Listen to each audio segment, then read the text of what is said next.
po ay si Gia Elias DN2B. So, narito po ako upang narito po ang ating sariling kwentong pambata na ang pamagat ay ang puting bubuyog. So, isang maaliwalas na umaga, masayang nagliliparan ang mga bubuyog habang naghahanap ng mga bulaklak. Okay dami ng mga bulaklak, merong pula, merong dilaw, at meron ding asul. Sa himpapawid, makikita ang mga kumpul na nagliliparang bubuyog na kulay kayo maging itim. Subalit, may isang naiibang kulay na puti. Ito'y mabilis na lumipad at mukhang sinusunod ang karamihan ng direksyon ng kaniyang tinatahak. Wiggle to the left and wiggle to the right. Ang kaniyang ginawa at mukhang ito'y isang wika ng medium. Habang sila'y lumilipad sa puting bubuyog at umiindak at umikot ang kanyang puwet sa 3 beses. Pupunta sa kanan, yun pala'y nakita ng namumungkadkad na mga bulaklak ng mangga. Biglang bumulusok ang grupo at doon isinamyo ang halimuyak ng mga bulaklak. Nakalipas ang ilang oras, ang mga bubuyog ay lumipad. Nakalipas ang ilang oras, ang mga bubuyog ay lumipad ulit at sila'y lumipad na hindi naghahanap ng makakain kundi ninanamnam na lamang ng masarap ang simoy ng hangin at katamtaman ng init ng araw sa paligid. Pagsapit ng takip silim, sila'y naghahanap ng matutulugan at doon sila'y napadpad sa katamtaman laki ng puno ng akasya at sila'y namahinga. Pagkagising nila sa umaga, ang isa na mabubuyog ay nagtanong, saan tayo ngayon mamamasyal? Nagsagawa ako ng bulaklak ng mga mangga. Biglang dumating si puting bubuyog na madaling araw. Sa araw pala sa gising upang maghanap ng bago nilang pasyalan. At sabi, doon tayo sa parang malapit na batis. Merong mga sampagita doon at namumukadkad. Nagulat sa tuwa ang grupo at sabi, sabay-sabay, wow! Sila'y lumisan at nagliliparan ang mga puwet sa mga puting bubuyog. Ang kanilang giya ay tungo sa direksyon ng kanilang tatahakin. Wiggle to the left, wiggle to the right. Ang ginawa ng puting bubuyog at meron pang down sa taas, baba. Hanggang sila'y nakarating sa kanilang pakay at doon sila sinamyo ng mga halimuyak ng mga bulaklak ng sampagita. Habang sila'y masaya, biglang may humagibis na bato na medyo malaki pa sa kanila at sabay kumalabog ang kaibigan nilang si Ibon na si Maya. Ito'y bumulusok sa pababa.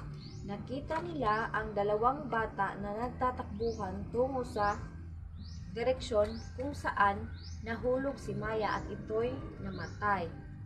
Nagdesisyon si puting bubuyog na lisanin na lang ang batis dahil baka isa sa kanila ay matamaan ng tirador ng mga bata sapagkat may isang agila na gusto siyang tukawin na bumulusok mula sa himpapawid. Siya ay napansin ng agila dahil sa kaniyang kakaibang kulay. Subalit itinulak siya ng isang matipong maitim na bubuyog upang makaiwas. Ang maitim na bubuyog ay nadapisan sa kuko ng agila at ito'y nasugatan at halos di na makalipad. Nagtulong-tulong ang grupo upang lumayo sa batis na iyon habang inalaya nila si maitim na bubuyog. Ito'y kanilang inilagay sa sanga ng puno ng akasya at kanilang ginamot sa pamamagitan ng mga klase-klaseng dahon ng mga halaman. Lubos ang pasasalamat ni bubuyog kay itim sa personal na itong inalagaan. Lumipas ang panahon, si puting bubuyog ay natutong umibig. Ang bayaning si maitim na bubuyog ang kaniyang minahal. Ngayon, matikas na ulit si maitim na bubuyog at siya ay gumawa ng pwedeng paitlogan ni puting bubuyog at iba pang mga bubuyog sa isang malaking sanga ng akasya. siya na medyo nakahinga sa sanga at makapal ang dahon sa itaas na doon siya nag-umpisa at siya ay tinulugan ng grupo ng isang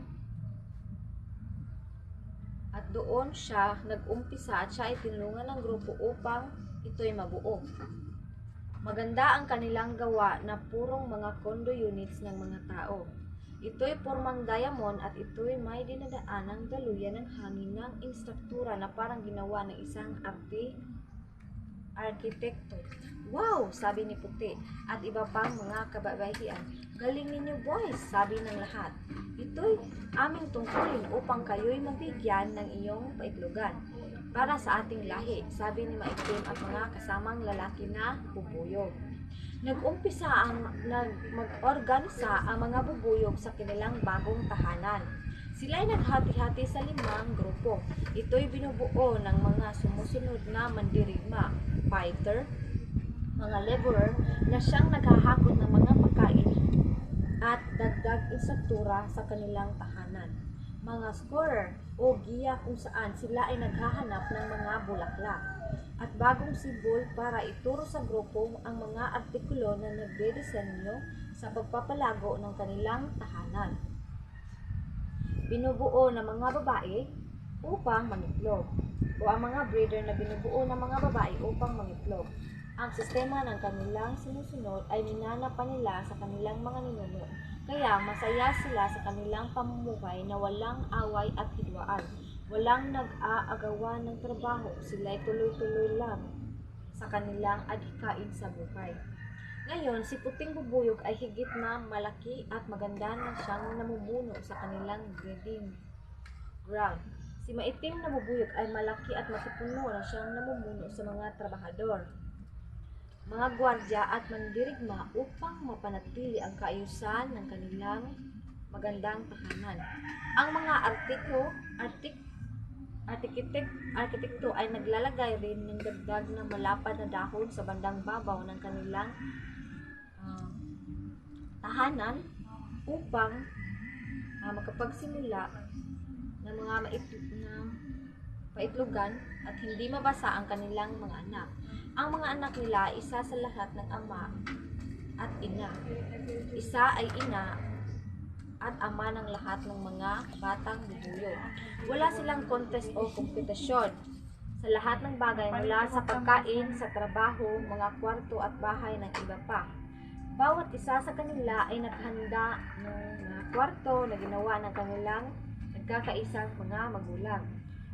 Lumipas ang panahon, napisa ang ibang itlog ng mga ito at dahan-dahang nagpalit ng kulay at anyo.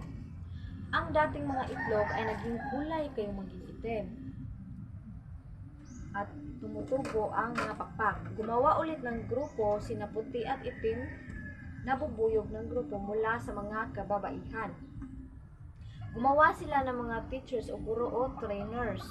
Ang layunin ng bagong grupo ay turuan ang mga batang bubuyog kung paano lumipad. Sa umpisa, ang mga bata ay dinala nila sa may malapad na sanga o malapad na dahon kung saan tinuruan nila ang mga ito kung paano ikaway ang pakpak. Sila'y patalon-talon muna habang nakapikit. Kung merong isa o dalawang nalaglag sa ibang guro ay nagkaantabay ang mga guro upang saluhin pabalik ang kanilang sa training ground. Nag-umpisa nang lumipad ang ibang kabataan.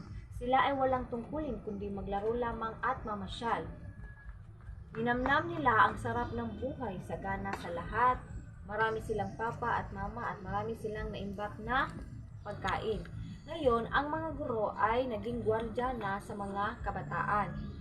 Binabantayan nila ang mga bata na huwag masyadong lumayo baka makain sila ng iba pang mga nilalang tulad ng mga palaka, ahas at iba pa. Sila ay naghanda na maging matibay at maliksi upang sila'y nakahandang lumayo upang gumawa naman ng kanilang mga tahanan upang ipagpatuloy ang lahi ng mga bubuyog sa ibang oras at lugar. Habang masaya ang bubuyog, walang hidwaan. Ang mga tao naman ay nag-aagawan ng pagkain, nagsisiraan, nag-aawayan, at iba pang nagpapatayan pa. Isang araw, narinig si Puti ng itim na bubuyog na ingay ng mga tao. Kaya, ang kanilang mga fighter ay kanilang dineploy upang i-verifika kung anong gagawin ng mga tao. Nag-drive ang ibang fighter na parang Jeep Fighter sa isa sa mga tao upang sila'y takutin. Subalit ito'y malaking pagkakamali dahil nalaman na merong bubuyog sa lugar na iyon at talagang sila ay pakay upang manguha ng honey. Sabi ng iba, meron dito doon nang galing. Bumalik ang ibang mandirigma upang i-report kay Puti at Itim na delikado ang kanilang kalagayan. Matapang sina Puti at Itim ang sabi, laban tayo, ipagtanggol natin ang ating mga anak at ang ating mga tahanan. Sa pagkakataon ito, higit na malaki ang kanilang bahay at nakararami ang mga itlog ng mga bago at malapit ng mapisa. Sunod ang pagdirigma sa utos ni Puti at Itim, kaya lubos na kinagat ang 4 na tao sa malapit sa kanila. Sabi, aray, aray, kinagat ang tenga ko. At sabi naman ng isa, ako rin, kinagat ang liig ko. Aray, aray! Lahat sila ay kinagat kaya nagtakbuhan papalayo ang mga tao. Naggiginhawaan si Puti at Itim at bubuyog kaya nang pinabalik ang mandirigma upang kumain. Sige, kumain kayo ng kumain dyan para malakas kayo. Kunin ninyo ang naimbak na katas ng sampagita at sunflower at doon sa bodega. Sabi ni Itim na bubuyog. Kinabukasan, habang tahimik na namumuhay ang mga bubuyog, biglang may malakas na biglang nagulantang si Puti na may malaking apoy sa ibaba at malakas na usok. Bumalik ang mga 4 na tao na may dalang mga sulo at panungkit ng mga balde. So, inutusan ni Puti na hanapin si Itim na bumalik muna sa kanila. Mabilis namang tumalima at inutusan habang makaantay ang unang sulo na sindiga ng mga tao. Bumalik si Itim sa trabahador upang ipagtanggol sa ang kanilang tahanan ng mga anak. Ang kolonya ng mga mandirigma ay naghanda rin sa utos ni Itim. Nag-utos si Itim ng paglusog. Una niyang pinalusog ang mga mandirigma upang kagatin ang 4 na tao. Bumalik ang ibang mandirigma at nag-report. Mahal na hari, hindi natablan, meron silang suot na makapal na damit. Tinatawag nilang jacket. Nag-iisip si Itim kung anong gagawin habang si Puti naman ay nagbuwisit na. Inutusan ni Itim ang lahat ng mandirigma ng guro at ang mga trabador upang sabay-sabay na lumusot. Hurahin ang ulo at paa ng mga tao. Aray, aray, sabi ng tao. Nag-utos din ng pinagmatanda sa kanila na si Guro. Kunin ninyo yung extra t-shirt ninyo sa bag at balutin niyo ang mga ulo ninyo. Magsuot kayo ng gloves at medyas. Dali! Sumunod ang mga tao habang sila'y kinagat ng mga bubuyog. Itinali ng mga tao ang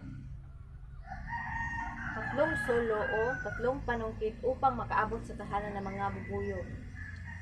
Ang apoy. Hawak-hawak ng 2 tao ang 2 sulo habang ang 2 naman ay may hawak na lighter at sinindihan. Dito na kumikilo si Puti at bubuyog. Siya mismo ang lumusog.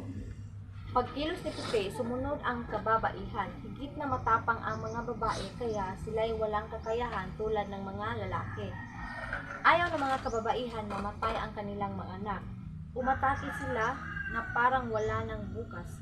Tulad sila ng inahinang manok na araw malapitin ang kanilang mga sisiw. Ang mga babaeng bubuyog ay kumapit sa damit ng mga tao. Kumagat sila ng kumagat kahit alam nilang walang silbi ang kanilang ginawa. Si Puti ay bumalik sa kanilang bahay sa ibaba. Kinaroonan ang mga tao. Si Itim naman ay patuloy na lang sa pagbandar ng mga bubuyog at nag-iisip ng paraan kung paano mapapaalis ang mga tao. Nung nakita ni Puti nakalayo na ang sulo at tapang, napalitan ng kalungkutan.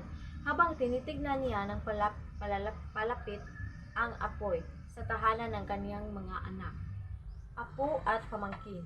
Kinagat ni Puti ang mga kamay at hawak ng sulo, subalit wala saysay. Sunog ang kaliwang pakpak ni Puti at siya'y nahilo sa lakas ng usok.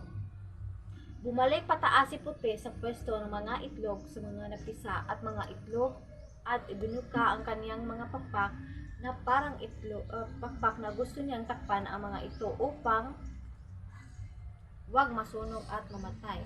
Sumigaw si Itim, "Mahal! Ano bang ginagawa mo? Umalis ka dyan!"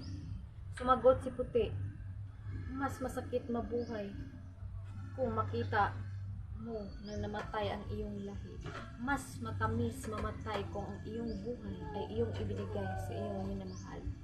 Pagkatapos, sabi ni Puti, ang mga katagang ito ay biglang sabay-sabay na lumapit na may dalawang apoy at ang mga tao ay namatay. Ang mga batang bubuyog ay pinatakas ng kanilang mga guro upang magsimula ng bagong buhay. Sila'y tinuruan at lumayo ng mga tao at pumunta sa liblib na lugar. Si Itim ay iba pang mga bubuyog at na kanya-kanya ng lipad dala ang kalungkutan sa pagkawala ng kanilang pamilya. Sila ay hindi nagtagal at sa isa rin ay namatay. Ang mga tao ay nagkuha ng matamis na hani sa kanilang ibinenta upang ang pera ay pinagbili lamang ng mga iba't ibang red horse, sigarilyo at kasasamang gawain. Ang mga batang bubuyog ay patuloy na naghahanap ng lugar kung saan malayo sa mga tao. Si Puti ay nalaglag. Nasunog ang katawan sa ibaba at kinain ng mga langgam.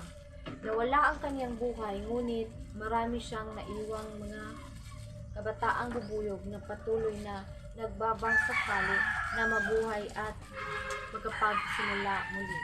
So, dito nagtatapos ang pag-narrate ko sa aking ginawang kwento na ang pamagat ay ang bubuyog. So, maraming salamat.